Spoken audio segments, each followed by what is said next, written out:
Salut à toutes et à tous.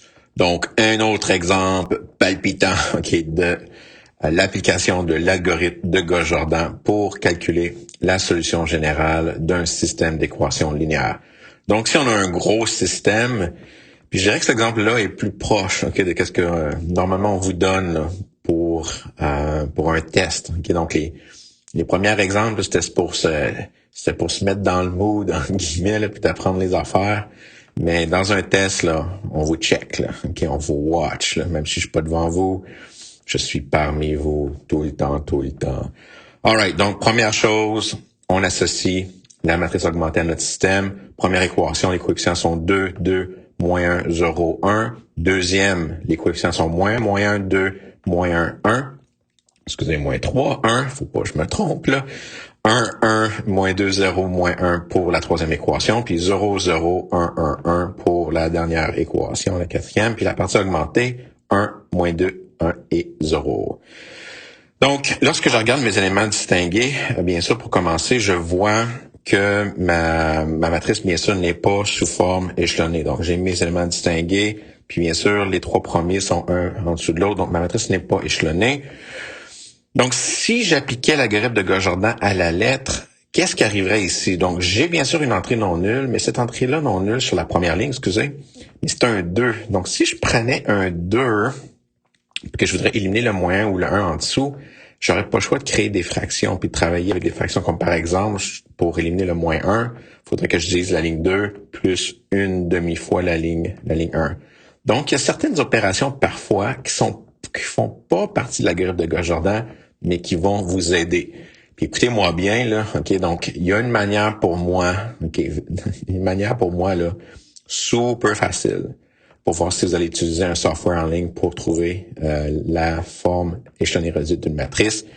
C'est si dans le top, en haut à gauche, vous avez une valeur comme un 2, un 3, un 5 ou whatever, puis que vous appliquez l'algorithme de Gauss-Jordan tel quel, ou si vous utilisez une calculatrice en ligne, ça va créer bien des fractions. Vous allez arriver à la bonne réponse, mais vous allez vivre l'enfer à transcopier ces calculs-là. Donc, un truc, puis j'ai énuméré une couple de trucs là à la fin du chapitre.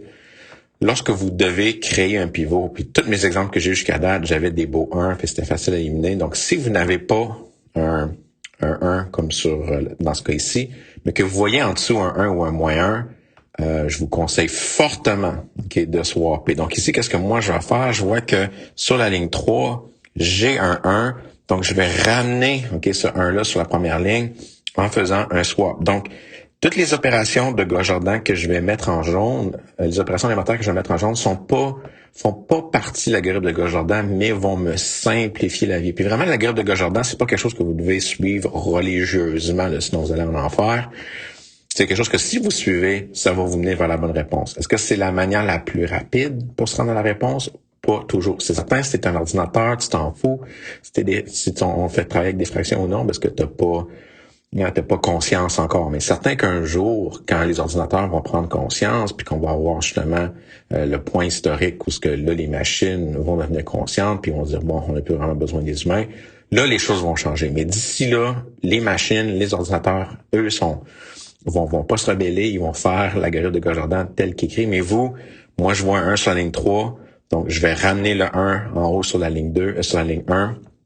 Donc, je fais ce swap-là. Donc, c'est pas une opération de Gauss-Jordan, mais là, maintenant, là, je suis content. Mais ça, mon problème n'est pas fini. Mais là, maintenant que j'ai un 1 sur la première ligne, là, faire les éliminations, c'est extrêmement plus simple. Donc là, maintenant, mes opérations sont standards. Pour me débarrasser du moins 1, je vais faire ligne 2 plus ligne 1. Pour ma ligne 2. Pour ma ligne 3, ça va devenir ligne 3 moins 2 fois ligne 1. Donc ça va me détruire mes zéros. Donc ici, j'ai mon premier pivot qui est 1. Donc lui, il a détruit les éliminations en dessous. Donc là, j'ai déjà fait les calculs pour celui-là, ce qui est un petit peu plus long. Donc j'ignore la première ligne pour l'instant. J'ai fait mon travail. J'ai mon premier pivot sur ma première ligne. Maintenant, je cherche ma prochaine colonne avec des entrées non nulles. C'est là que les choses deviennent intéressantes. Donc ici, si j'avais identifié mes éléments distingués, donc j'ai un élément distingué qui s'en va jusqu'à la colonne 4, mais j'en ai sur la colonne 3 puis la colonne 3. Donc ça, c'est Gauss-Jordan. Donc ici, mon prochain pivot, mais il est pas là en ce moment, mon prochain pivot, parce que les premiers éléments distingués, en ignorant la première ligne, est dans la colonne 3. Donc je sais que mon prochain pivot doit être sur la deuxième ligne dans la colonne 3. Mais en ce moment, le problème, c'est que j'ai un 0 qui est là. Donc, j'ai pas le choix de faire un swap avec une des entrées non nulles dans le dessous. Donc, je pourrais swapper avec le 3 ou le 1. Bien sûr, OK, celui qu'on devrait choisir, c'est si on a un choix entre 3 et 1, on va aller choisir le 1. Donc, le 1, c'est lui que je vais aller choisir pour devenir mon futur pivot. Ça, c'est Gus Jordan, là. Donc, ça, c'est le premier exemple comme ça qu'on a. Donc, je swap la ligne 4 avec la ligne 2. J'aurais pu swapper avec la ligne 3, mais bien sûr, je veux pas avoir un 3 pour éliminer. C'est beaucoup plus difficile. Donc, une fois que j'ai fait mon swap, là, maintenant, là, les choses sont beaucoup plus belles. Donc, j'ai mon premier pivot, mon futur deuxième, puis mes autres éléments distingués. Premier pivot, deuxième. Donc, maintenant, je veux éliminer le 3 qui est en dessous. Donc, ligne 3 va devenir ligne 3 moins 3 fois ligne 2. Donc, je fais mon opération. Donc, j'obtiens ensuite la matrice suivante. Donc, ici, j'ai mes deux premiers pivots, puis mon futur troisième pivot. Donc, j'ignore les deux premières lignes.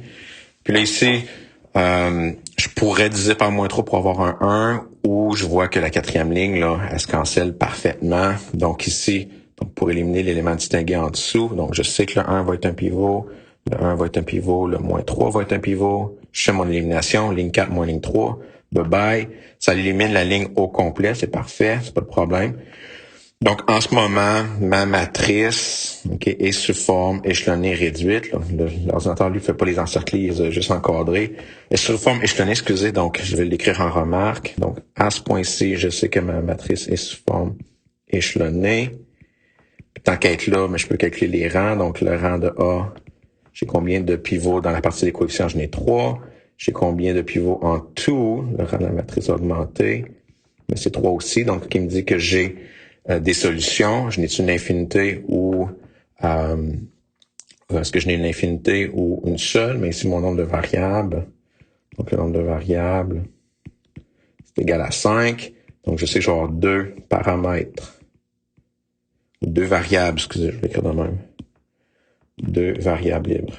Donc, deux variables libres. Donc, bien sûr, je vais en avoir une. Dès que j'ai des variables libres, j'ai une infinité de solution. Donc, avec échelonné, là, j'ai déjà une forme échelonnée, je sais vers où est-ce que je m'en vais.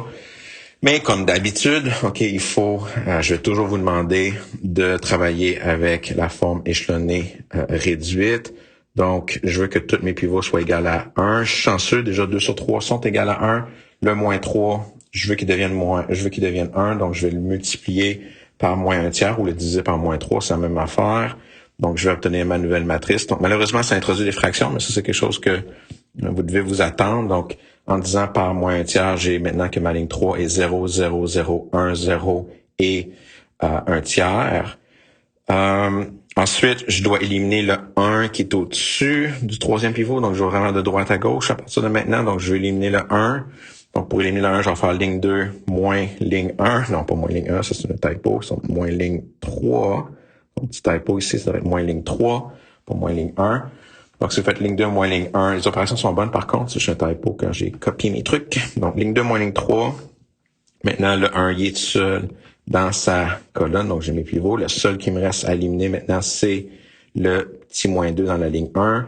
Donc, en faisant ligne 1 plus 2 fois ligne 2, je vais le détruire. Et j'ai ma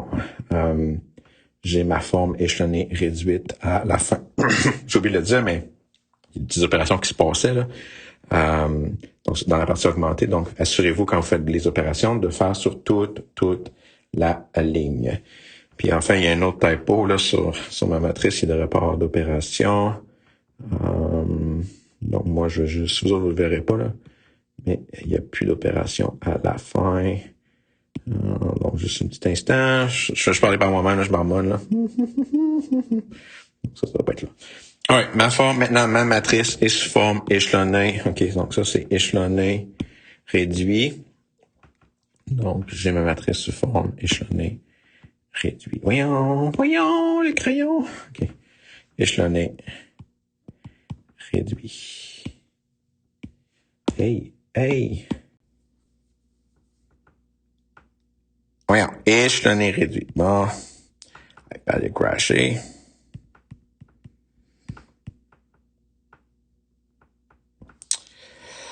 Donc, qu'est-ce que moi j'aime faire ensuite? C'est d'identifier pour chaque colonne, d'avoir les variables correspondantes au-dessus et de bien identifier les variables libres. OK, donc ici, ma première colonne, c'est pour X1, ma deuxième, c'est pour X2, troisième X3, quatrième X4, cinquième X5. Je vais aussi étiqueter les équations. Donc, j'ai mon équation 1 pour ma première ligne, l'équation 2 pour la deuxième et l'équation 3 pour la troisième. Donc, première chose, quelles sont les variables avec aucun pivot? X5 et X2. Donc, j'ai deux variables libres, X2 et X5. Ça, c'est mes variables qui sont libres. Donc, je leur assigne un paramètre réel pour chaque. J'ai utilisé S et T dans ce cas ici. Puis maintenant, pour les autres variables, je fais simplement les calculer. Donc, par exemple, si je regarde l'équation 3, donc avec l'équation 3, qu'est-ce que l'équation 3 me dit? Elle me dit que 1x4 est égal à 1 tiers. Donc, il n'y a pas grand-chose qui se passe, mais j'ai directement ma valeur de x4. Donc, l'équation x3, c'est pour x4. Pourquoi? Parce que c'est le pivot qui est dans la quatrième colonne. Maintenant, l'équation 2, qu'est-ce que l'équation 2 nous donne? Elle nous donne x3 plus x5. Là, maintenant, x5 qui est fraîchement calculé comme étant t, c'est égal à moins 1 tiers. Donc, lorsque je isole le x3, j'ai que x3 est égal à moins 1 tiers plus t. Pas plus t, moins t. Je suis pas un bon prof de maths. Moins t. Donc, puis finalement, la première équation, c'est quoi la première équation? La première équation, c'est x1.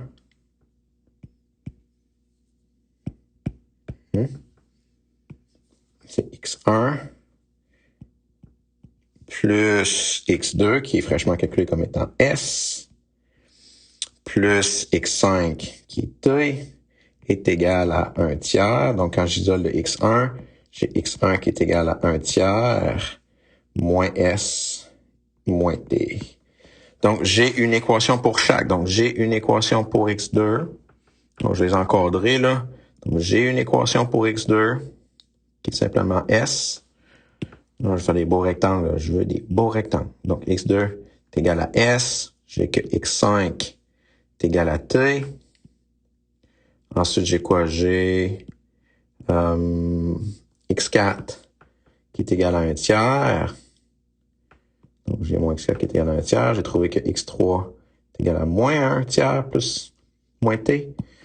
Et j'ai que X1 est égal à 1 tiers moins S, moins T.